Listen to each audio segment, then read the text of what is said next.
All right, so introduction. For many people, especially with how busy we are today, and life is very busy, I also feel it's busy, to spend an entire day studying the life of someone feels a little bit like a waste of time. To be honest, I also felt that it would be too much to spend the whole day looking at his life. My preference would probably just to do it in a morning session alone. But I deliberately made your lives difficult and mine by making it a whole day seminar because I wanted to help us develop, especially those of us here at Hillview Baptist Church, the discipline of learning. And, the church needs as the most important thing your time commitment, above your money, above your energy, your time commitment to be able to learn. And so that's really the idea here. I think it's important to commit a whole day to this study because the New Testament does encourage us to study heroes. In Hebrews 11, we have a list of heroes of the faith, or a phrase I learned from Mr. Chama, the whole of faith, not the whole of fame, the whole of faith. At Kabwata Baptist Church, the church that planted us here at Hillview Baptist Church, we used to have these studies 2 or 3 times a year of seminars, all-day seminars. One was dedicated to biographies, and it was actually called the Heroes of the Faith Day. And what we're doing this day is basically a copy of what was happening there. In Hebrews chapter 11, several people are highlighted for their remarkable faith in God. Abel, Cain, Enoch, Noah, Abraham, Sarah, Isaac, Jacob, Joseph, Moses' parents, Moses himself, and Rahab. And after taking 30 verses to highlight the lives of these people and their remarkable faith, he goes on to say the following in verse 32, Hebrews 11, verse 32. And what more shall I say?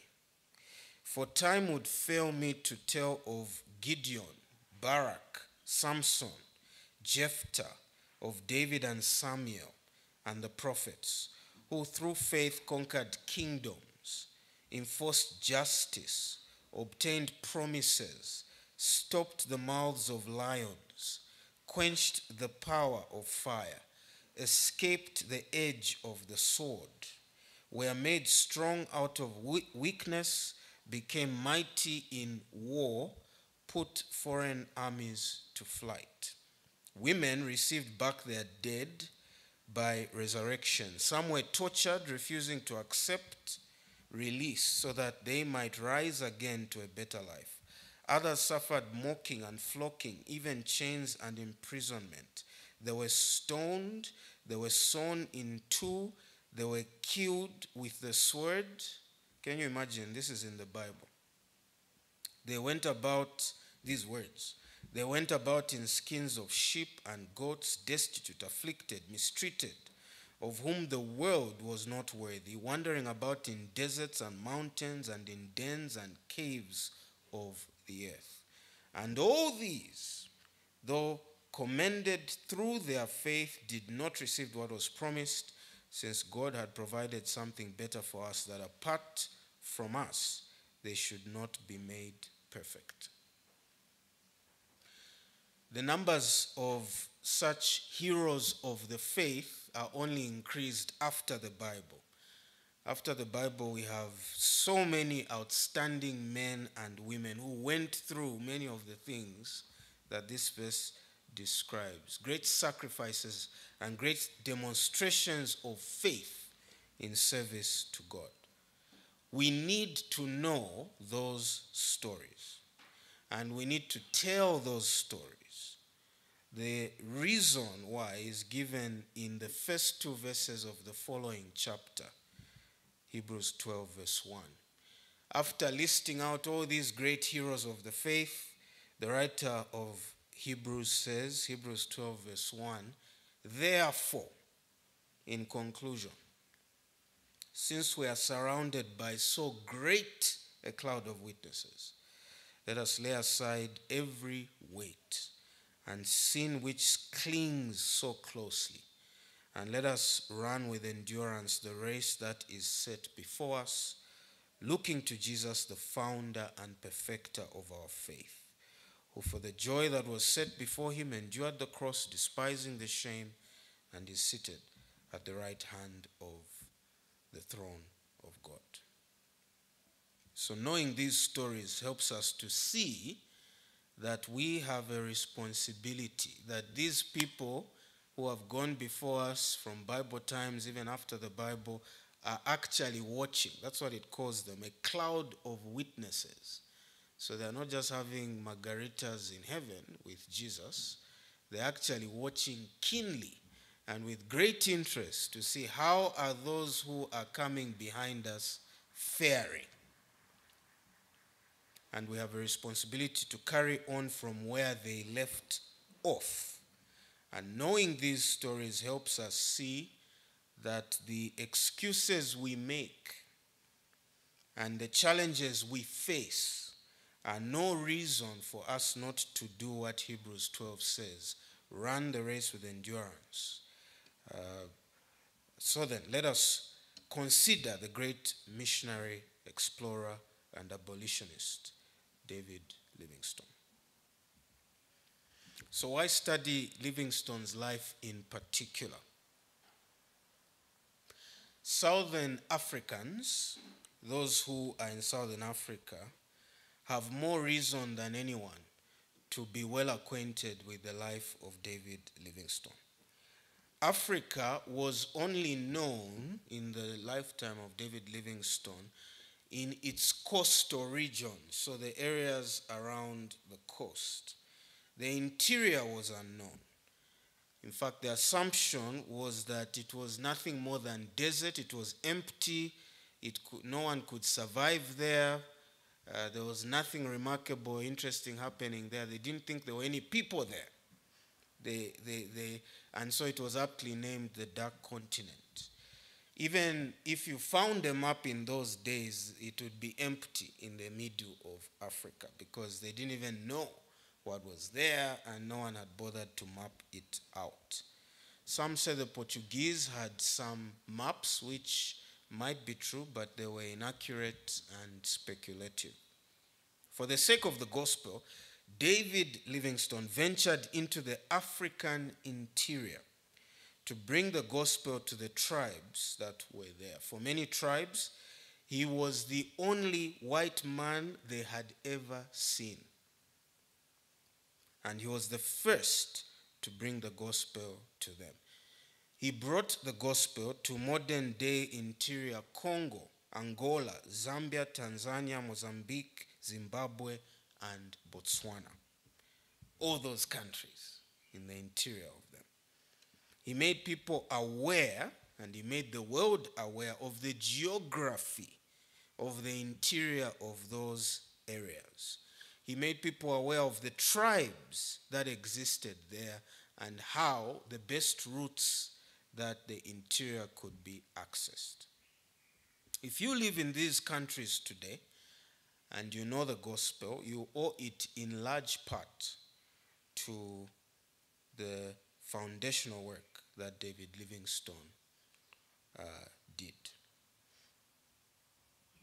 He himself, David Livingstone, desired that his sacrifice would not be forgotten. These are his words. Like reformers before the Reformation, quoting David Livingstone, future missionaries will see conversions follow every sermon. We prepare the way for them. May they not forget the pioneers who worked in the thick gloom with few cheering rays to cheer except such as flow from faith in God's promises. We work for a glorious future which we are not destined to see. The golden age which has not been but will yet be. We are only morning stars shining in the dark, but the glorious morn will break, the good time coming yet. 10 months after his death, the slave trade that really affected David Livingstone, to see how Africans were being mistreated, chained, enslaved. 10 months after his death, he worked to end it. He failed in his lifetime, but within 10 months of dying, the Eastern Arab African slave trade was ended, was stopped. And it's all because of him.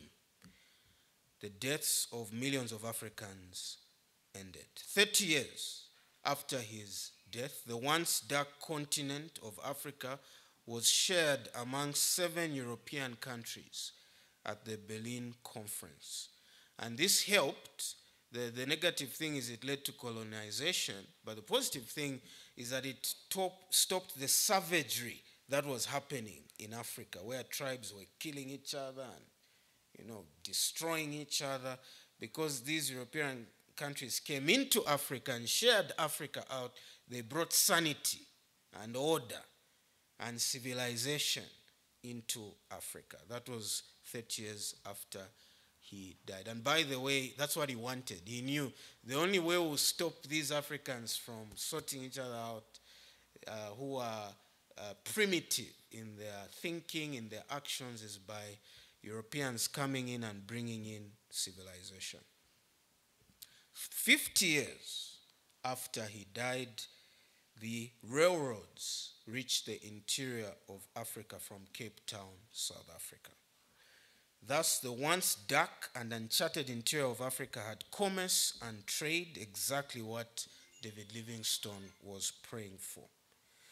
Livingstone is perhaps the most celebrated white man in Africa from his day. Most statues have been brought down.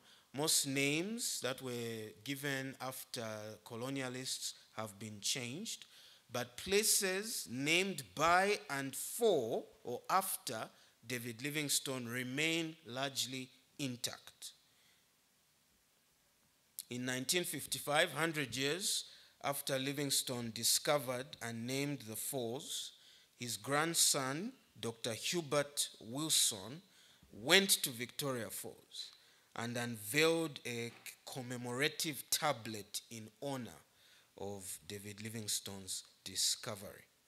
And in case you think it was just the white people who were commemorating and honoring Livingstone, that is not so.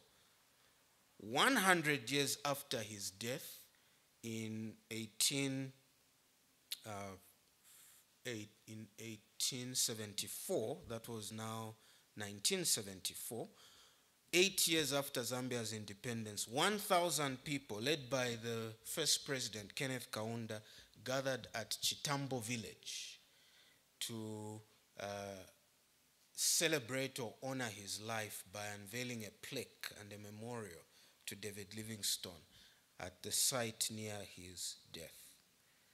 The president said at that event, what dominated Livingstone's life, this is Kenneth Kaunda in 1974, what dominated Livingstone's life was his sense of mission as a servant of the people of Africa. He did not see himself as a leader in any sense at all. By the way, at that commemorative event, 2 of David Livingstone's great-granddaughters were flown in to participate. President Kaunda said that Dr. Livingstone's exploration was aimed at opening up the interior of Africa to commerce by finding river waterways that would carry traders there. It was his hope, David Livingstone's hope, that general commerce in East, West, and Central Africa would replace the slave trade, against which he campaigned relentlessly. As the president led that commemoration in Chitambo, hundreds, if not thousands, gathered to celebrate in Lusaka, to celebrate his life. I called my father last night, and he could recall gathering in a stadium when he was just in primary school. They had dished out David Livingstone shirts written David Livingstone and the year of his birth and death.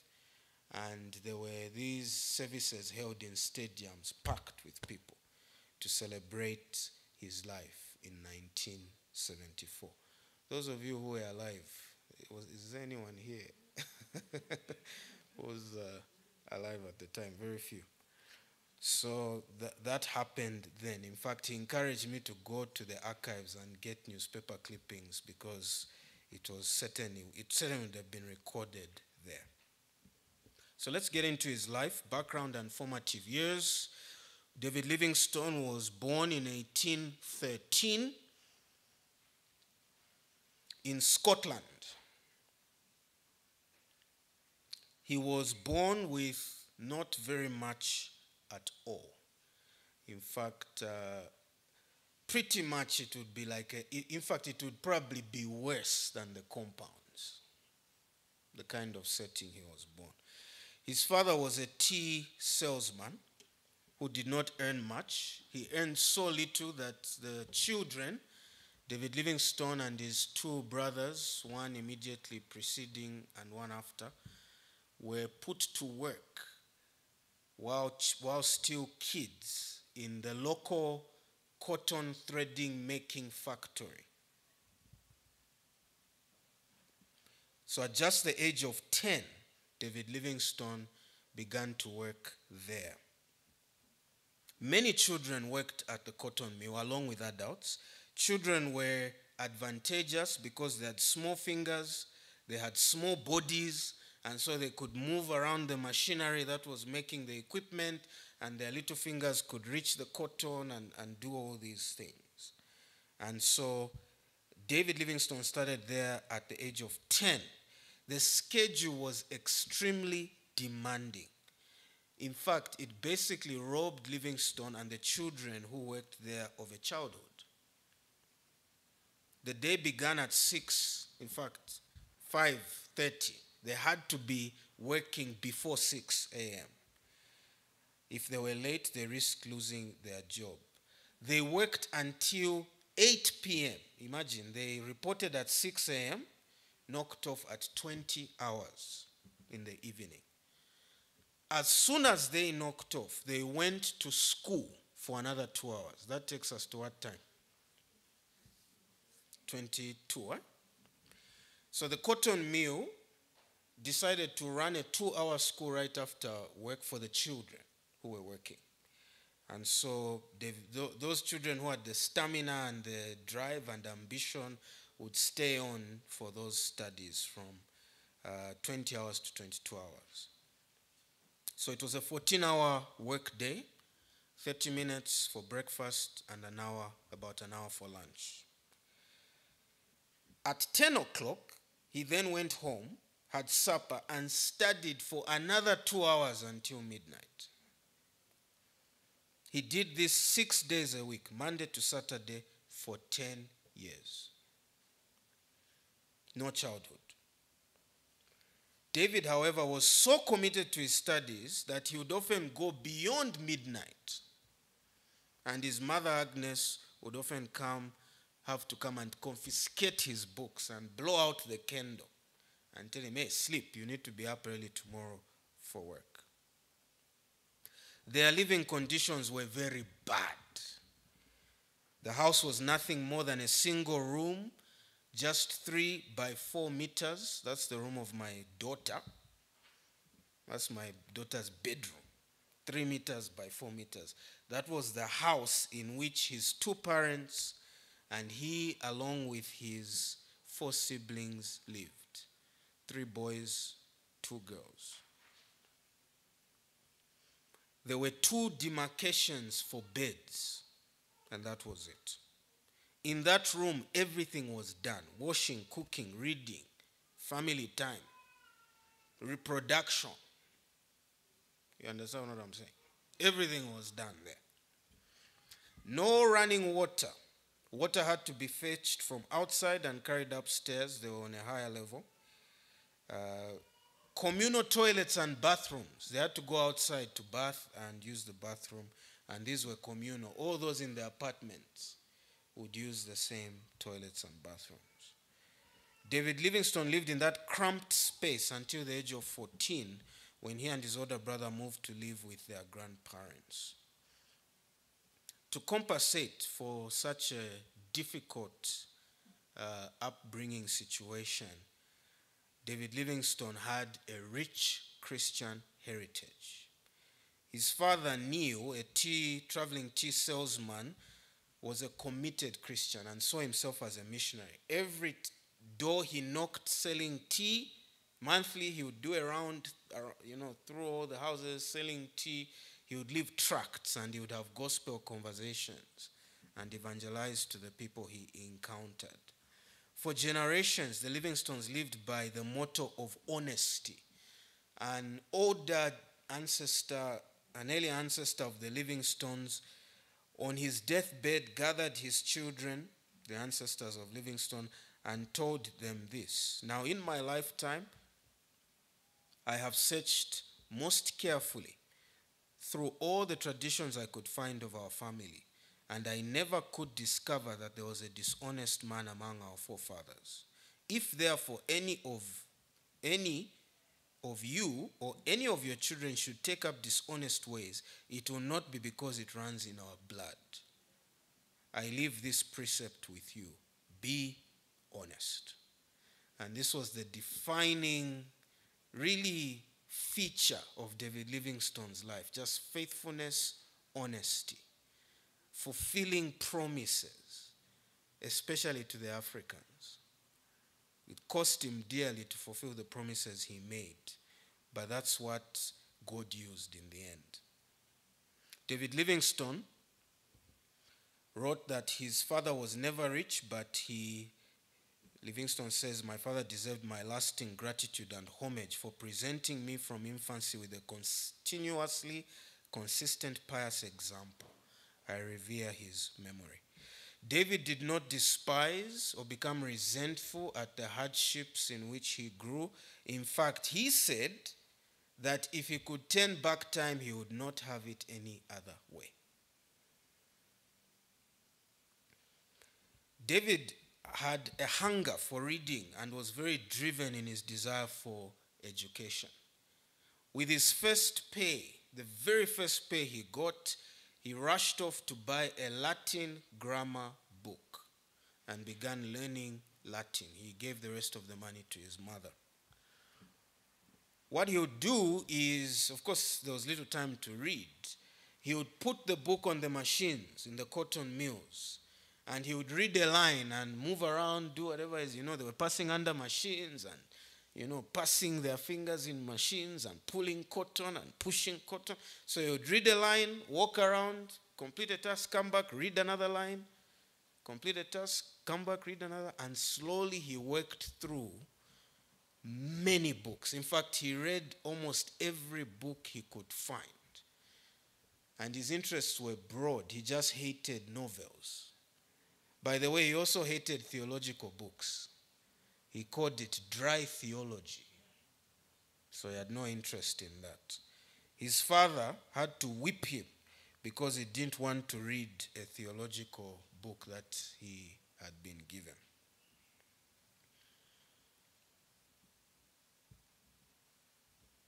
With this kind of commitment to education, it's no surprise that David, having finished learning all the classical languages, was able to apply and be successfully picked to study medicine at Anderson's College, the medical wing of the University of Glasgow, at the age of 19. It was only towards the end of his time at the factory, before transitioning to working, that the Parliament passed a law to better support children who were working under these hard conditions. So David Livingstone missed the benefit of the law that the government passed. And so he worked under those tough conditions, lived in those conditions without any aid or help from the government. He missed it when they had finally brought it in. I think that's important. I want us to discuss it in our group discussion after the second session.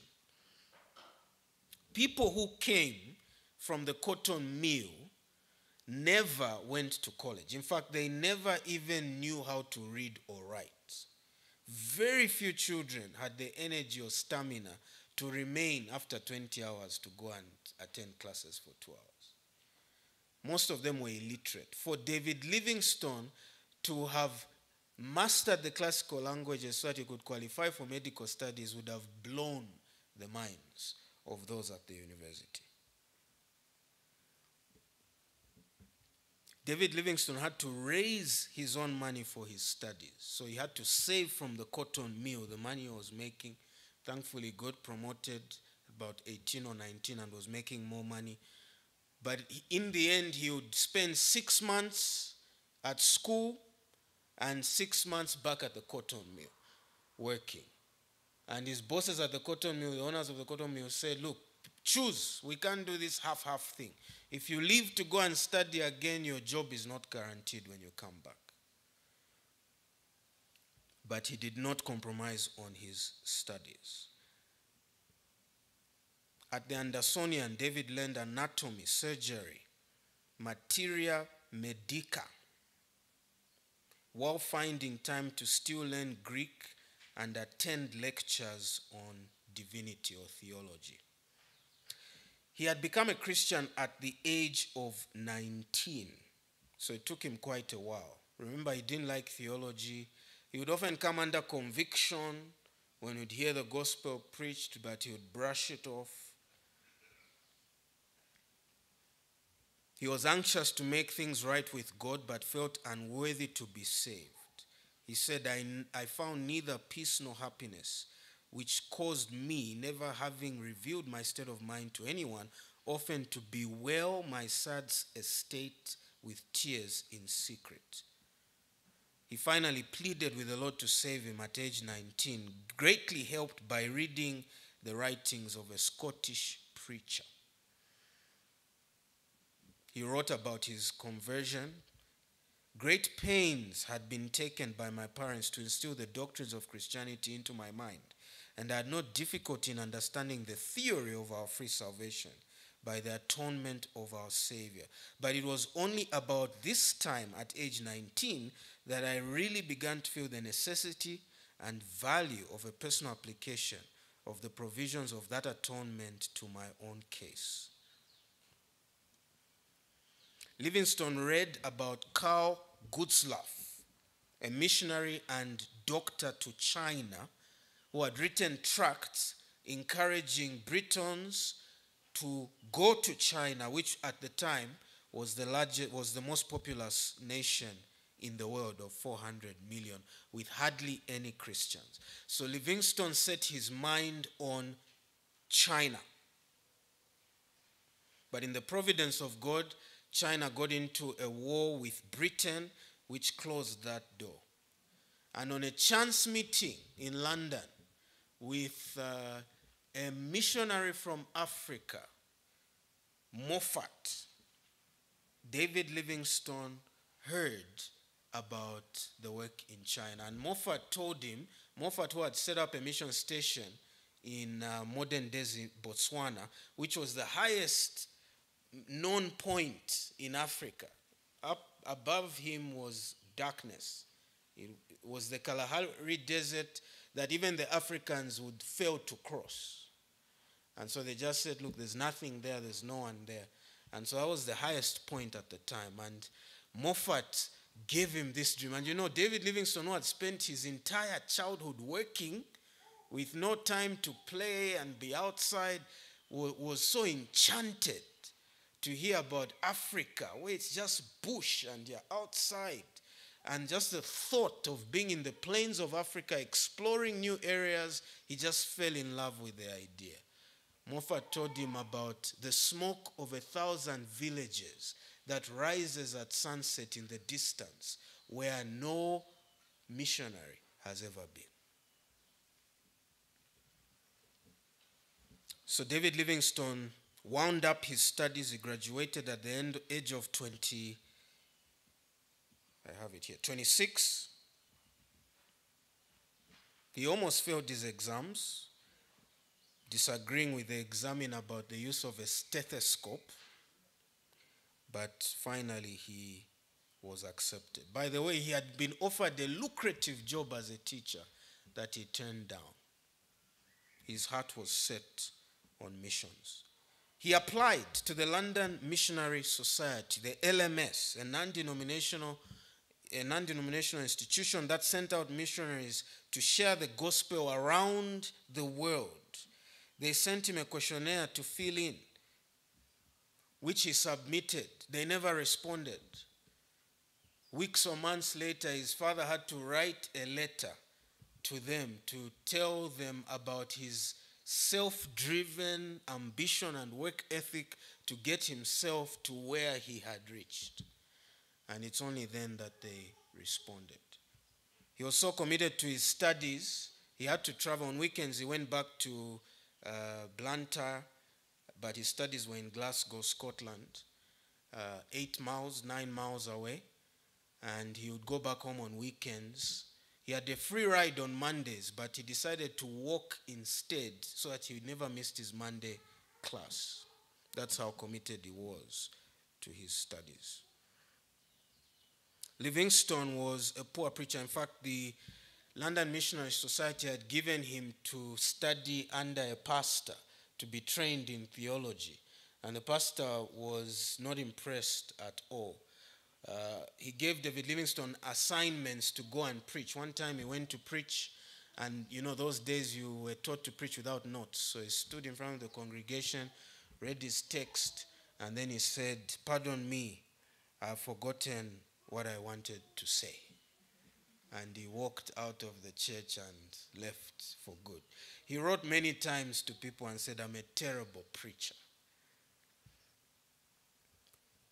He was nearly rejected by the LMS, the London Missionary Society, except that one of the directors pleaded for him to be given another chance. So they extended his period of study by 3 months, and only after that was he now sent out to Africa.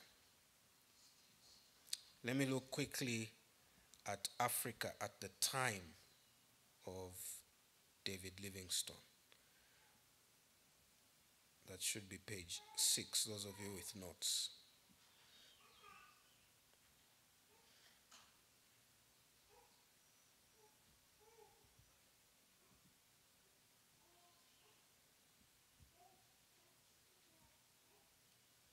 Yeah, second half of page 6. So like I said, in the interior of Africa, white people had not been there. In one location that David Livingstone went to, in several locations, he was the first white man that they had ever seen. They would ask to touch his hair and ask to see his skin, and they were really curious about him.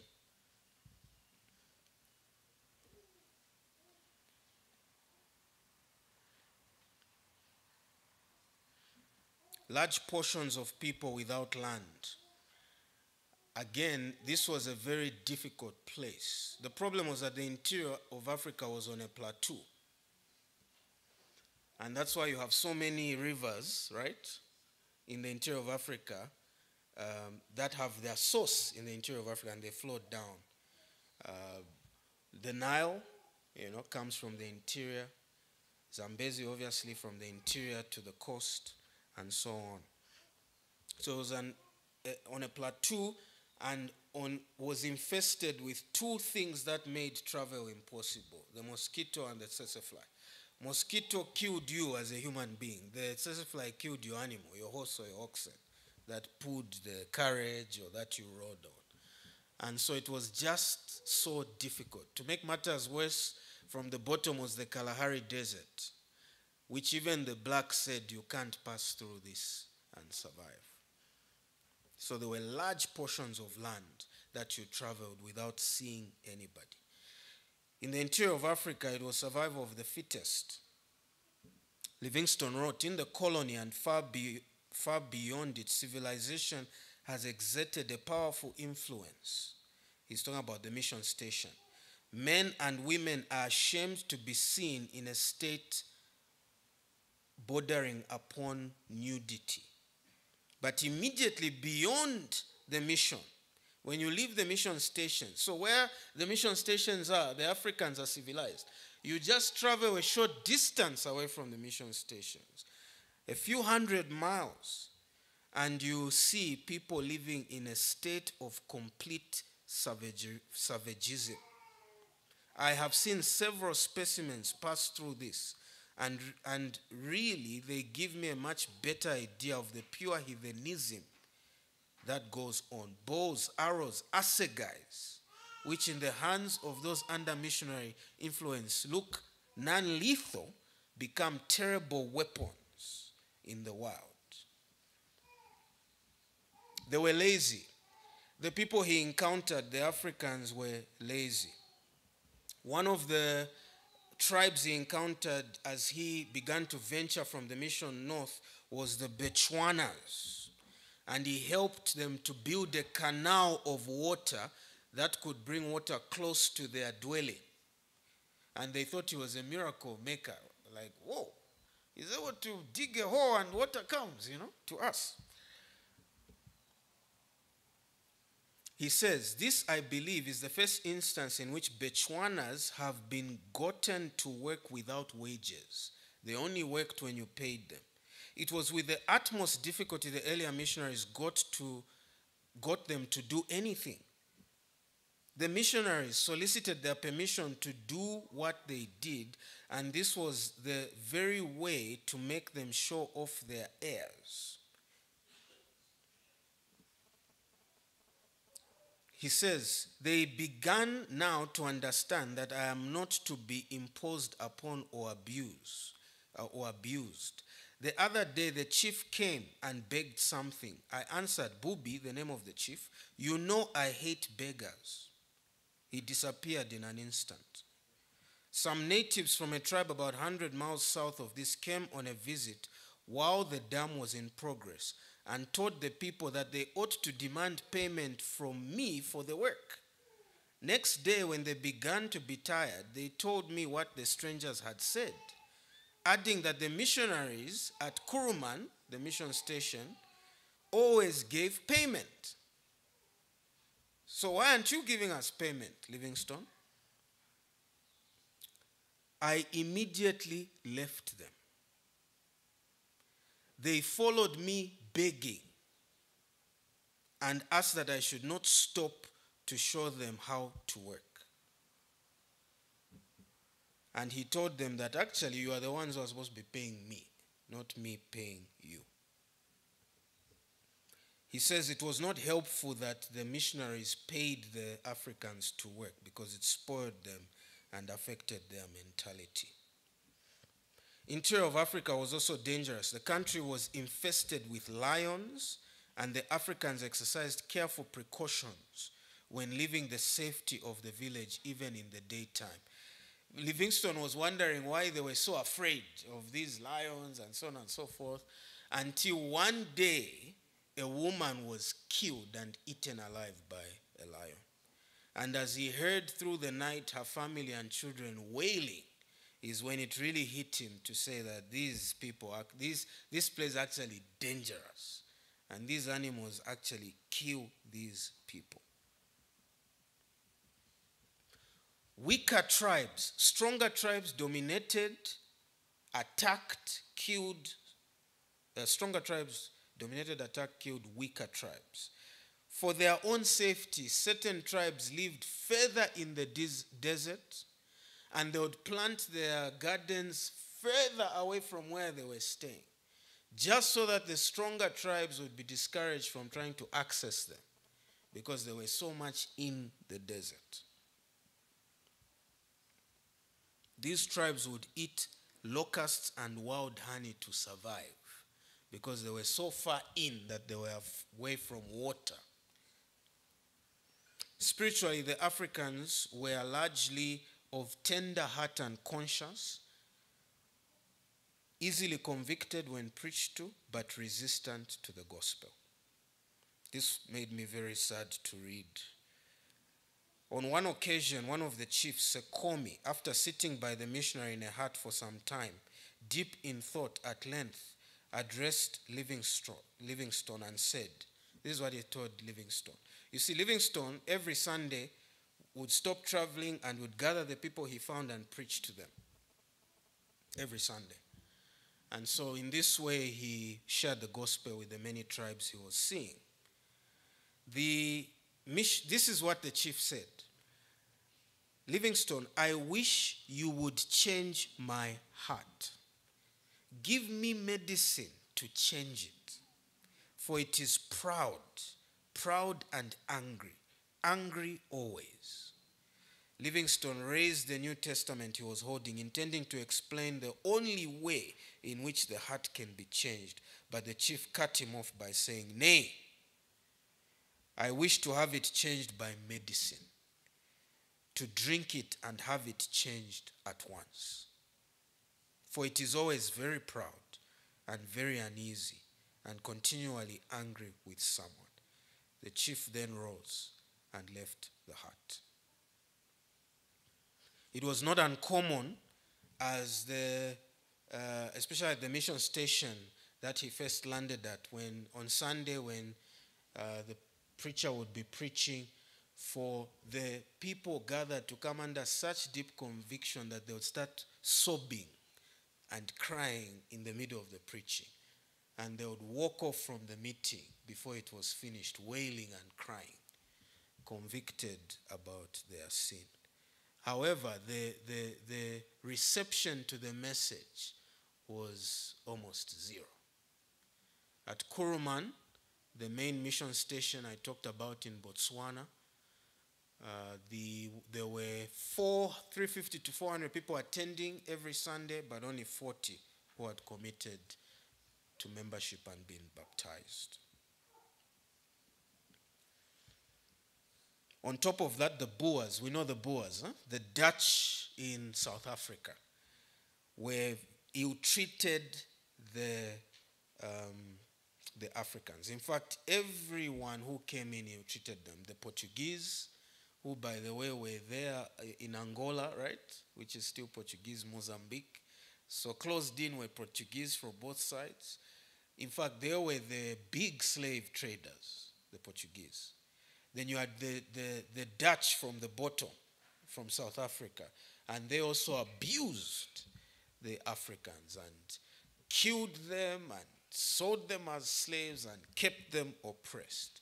And so David Livingstone oftentimes would have to shout, because once they just say, hey, a white guy is coming, they don't know if he's Dutch or Boer, but they're just threatened.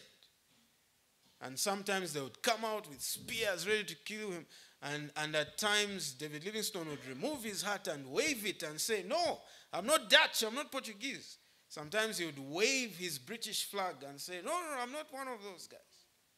And sometimes, one time he even, because the Portuguese were slightly, were not as white as the English and British, those who lived in Africa, they were tanned because of the sun.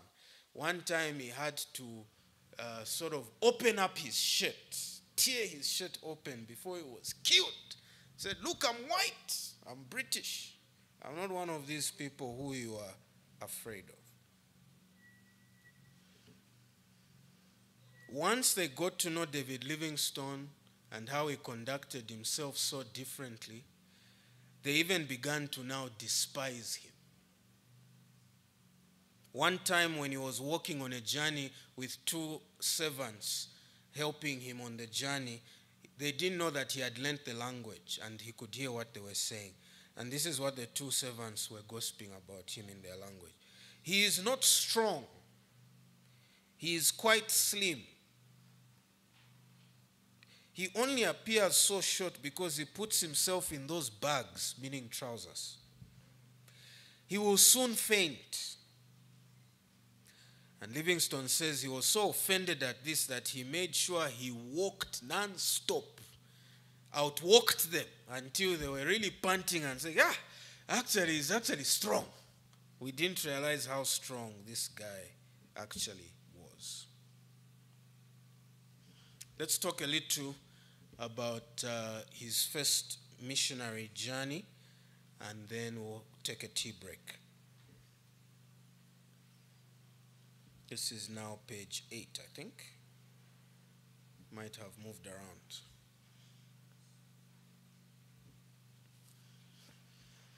On December 8th, 1840, Livingstone, aged 27, boarded the ship to South Africa, along with his fellow appointee, William Ross, and William Ross was with his newly wedded wife. They carried with them copies of the New Setswana New Testament that Robert Moffat had printed in London. Remember, Moffat is the one who told him, try Africa. I've set up a mission there, Kuruman. You can work from there and help there, and you can even explore further regions up north. Throughout the voyage to South Africa, Livingstone devoted his time to studying theology and 2 languages, Dutch and Setswana. He actually came up with a dictionary based on the Setswana Bible that had been printed. The most consequential thing on the trip was that he befriended the captain of the ship, who showed him how to use an instrument that allows you to calculate longitude and latitude. And in that way, actually using that instrument, Livingstone was able to map out the interior, because everywhere he stopped, he would record longitude, latitude.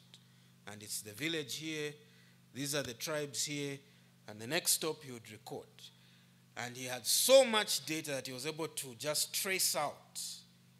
And even the rivers and lakes he found, he would mark them using longitude and latitude to see where they were located. In fact, later, when the Portuguese were telling the British that that interior of Africa was actually for them and they had mapped it out, the British said, give us the map.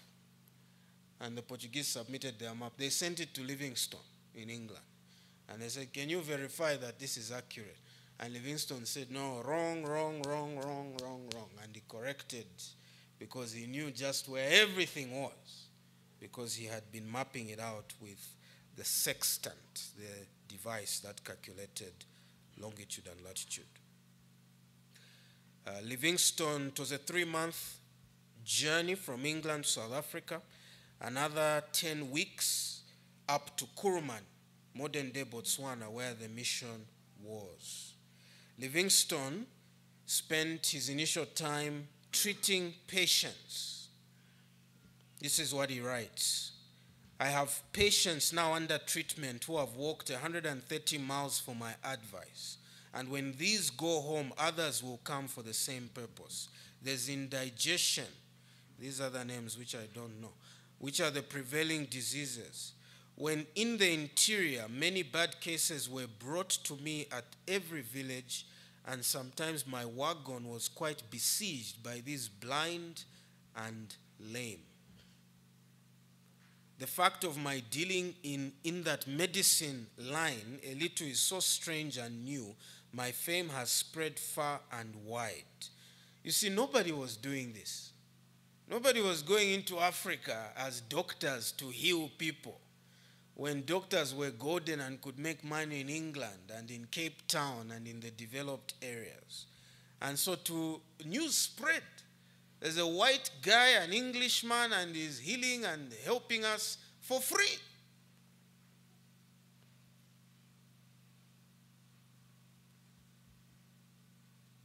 Initially, the Botswana thought it inappropriate for Livingstone to assist with childbirths. But as he later related, a case of twins happening and the ointments of the doctors of the town proving utterly insufficient to effect the relief which a few seconds of English medical art afforded, the prejudice vanished at once.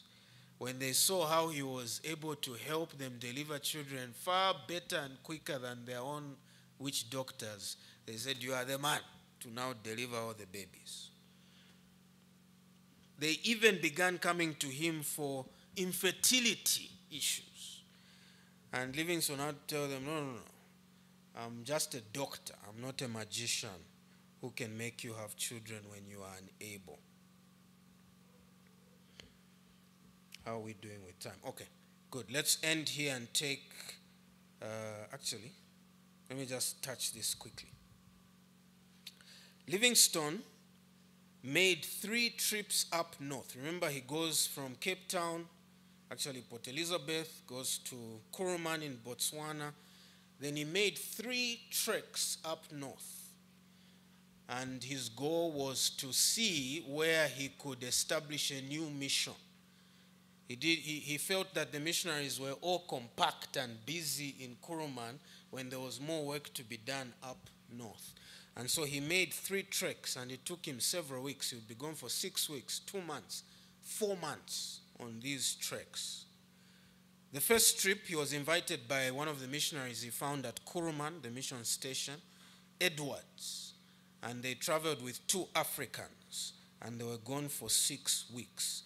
They traveled 700 miles, just moving around, visiting tribes, seeing what was up there. It's the furthest any had gone up until that time. The next 2 times, Edwards remained, and he went on his own with his African companions. He encountered many chiefs, and this was good for him to be away from the European missionaries, just to be, dipped into the culture and just with the people. And so his understanding of the language really just shot up, and his understanding of the culture and the people as well. They got to know him, he got to know them. On his second trip, he wrote to his sister Agnes the following: "I was at this place interrupted by one of Bubi, that's the chief, Bubi's wives, bringing me some beans. I gave her a string of amber beads and 2 rings. In giving them, I called her sister, which pleased her so very much, she is determined to act as one. Every evening since, she sends me a huge bowl of sour porridge or beans or some sweet reeds with the message, 'Sister sends you this,' as she ought to take good care of her brother." On his third journey,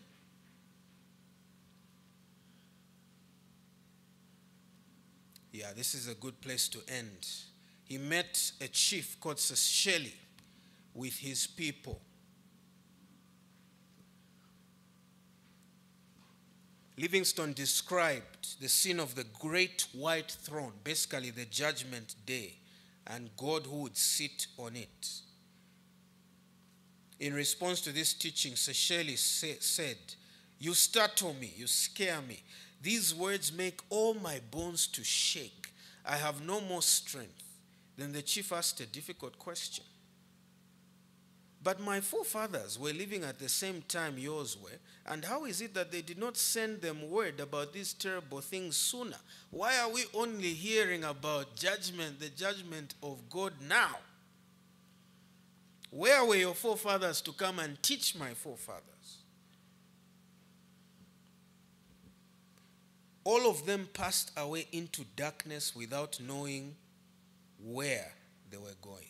That's what the chief told Livingstone about his ancestors. Livingstone says, "I thought immediately of the guilt of the church, but did not confess. I told him multitudes in our own country were like himself, so much in love with their sins, as my ancestors had spent a great deal of time in trying to persuade them.